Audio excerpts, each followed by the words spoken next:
A special thank you to the Ubisoft Creator Program for this code for Prince of Persia: The Lost Crown.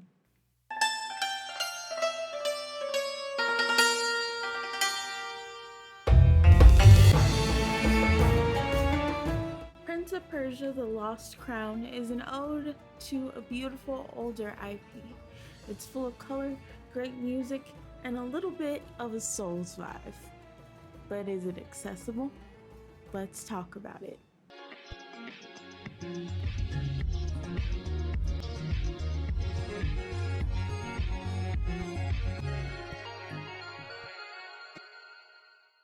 What's up, Dynamites? I'm Dynamic Reactions, and welcome to the level where we talk about my experience as a disabled gamer and accessibility in gaming.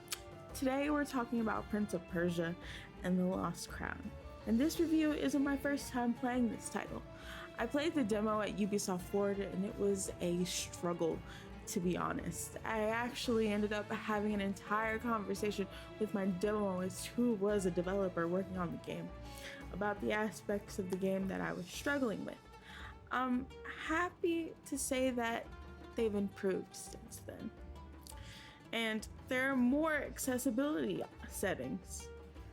But the platforming aspect of the game for someone like me with dexterity issues is still incredibly difficult and at times literally painful compared to other platformers I've played over my time with games. And because of that, I didn't really get that far in the game itself. So I'm gonna do what I always do and do an overview of the settings that are there for you, because there are some that are really cool, and then go over my general thoughts on playing the game itself for as far as I got. So let's get into the menu overview. When you first log into the game and you go into options, the accessibility options aren't available for you right off the bat. It's a very bare bones menu at first, so I would suggest that once the game starts, you press your options button on your controller or your keyboard or whatever have you, and you go in and you adjust your settings from there. Once you get in there, underneath gameplay, you have guided exploration on and off. This shows all the icons available on the map. Disable screen shake on and off. This disables your screen shake during combat. Visible interactions on and off. This adds a glowing orb to every object that's interactable, making it easier to see. Melee assist. It points your character in the right direction of the enemy that you're facing.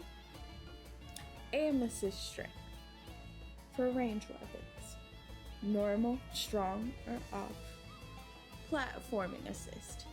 This platforming assist does not operate like any other platforming assist that I've ever seen in a platformer. It's basically contextual portals. So in sections that the devs deem are really hard platforming sections, you have a portal that you can enter and it will skip past that platforming section for you. The description says that you can create your own portals, but I'm unsure if that's an ability that you unlock later in the game or not. I haven't seen any control that makes me create my own portals. I went in the control description section trying to find it. It doesn't exist. So whether or not this is an ability in the game, I can neither confirm nor deny because I didn't get far. Feel free to add that in the comments. Auto unfreeze. So if you get frozen in combat, you unfreeze automatically instead of having to mash a button. Underneath controls, you have multiple options to invert your axis for the camera movement and general movement. You can also change your vibration level and also remap controls for every action in the game. There are a couple of difficulty options ranging from rookie to immortal, rookie being the easiest and immortal being the hardest, but you can also customize your difficulty in death, and yes, create your own immortal mode. This is great for combat and just general vibes. I really enjoyed customizing my difficulty levels. Underneath display, you have subtitles on off. You have subtitle backgrounds, none, semi-transparent, and dark. And you get previews for this. You get an alternative font on off. You get HUD scale, normal to large.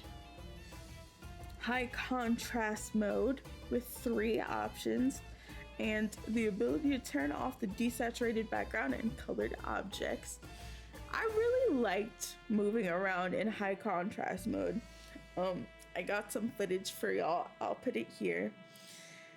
It was really fun to be able to differentiate, like when you're going through a really hard puzzle, the interactable pieces of the puzzle and whatever you needed to do. Hey Dynamites, Editing Kennedy here. I forgot to mention that there's also this really cool visions mechanic where you can press down on your D-pad and it takes a picture of where you are on the map and also logs it in your map.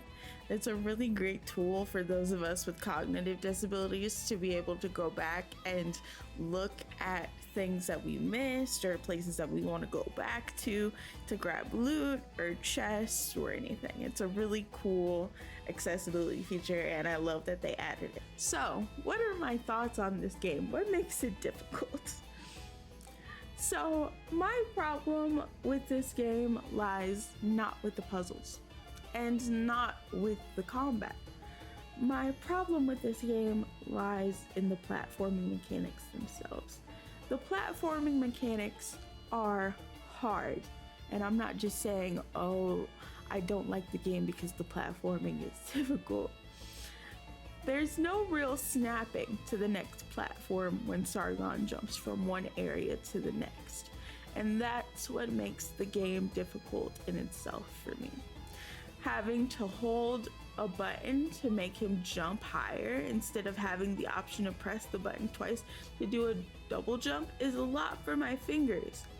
Not necessarily the reach of the buttons here, but the timing, as certain maps call for you to be quick with your fingers, which is not ideal for someone with dexterity issues. I have no idea if the ability to slow time is implemented in the game, as I haven't gotten that far, but if it is, that's an ability that would have been nice to have right off the bat if portals that are supposed to be platform assist are contextual portals. This way, my fingers can adjust to the quick timing because movements are slowed. All in all, The Lost Crown seems like a fun game, but it falls short for someone with dexterity issues just due to the simple fact that the platform mechanics aren't as snappy as I would like them to be.